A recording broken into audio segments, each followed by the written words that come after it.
На скромна тезга во центарот на Штип секое утро стои 88-годишниот дедо Дане, нудики чаеви билки набрани од високите падини на Серта и Плачковица. Цело лето пешачи по планините, ги собира најлековитите тревки и сам ги суши, за да направи природен лек против кашлице и настинки. Чаевите ги продава по символична цена за секој што сака здравие од природата, без никаква хемија. Штипјани велат ако има природен лек, тоа е од рацете на дедо Дане.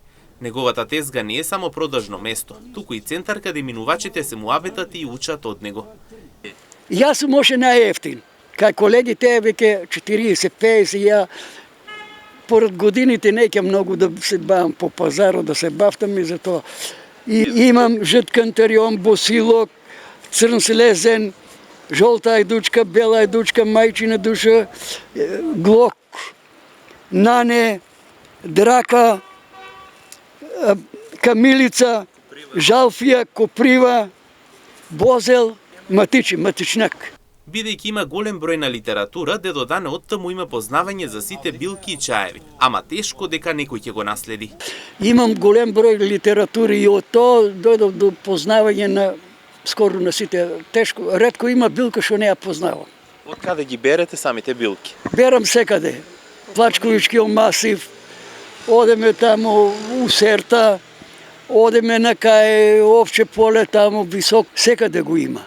По високите места, по лињата, поготово каде, пошто сега има многу оставено земјиште неработно. Он таму никнува. Не никнува на стари ледини што се неработени, него никнува таму кај што ниве оставена, не газдите, кој сега, нели, знаете како е, оставил земјата и таа неколку години што е, тука се раѓа кантариона. И додека аптеките се полни со скапи сирупи и таблети, дедо Дане нуди нешто поретко и повредно. Лек од природата направен со раце, срци и долгогодишно искуство.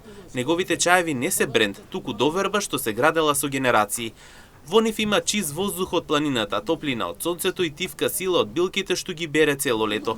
Додека минуваш покрај неговата тезга, можеби ќе видиш само стар човек со неколку теглички чај, но токму таму се крие вистинската моќ на народната медицина. И во време кога се брзи и заборава, дедо Дане не потсетува дека недобрите лекови растат тивку, далеку од градската врева.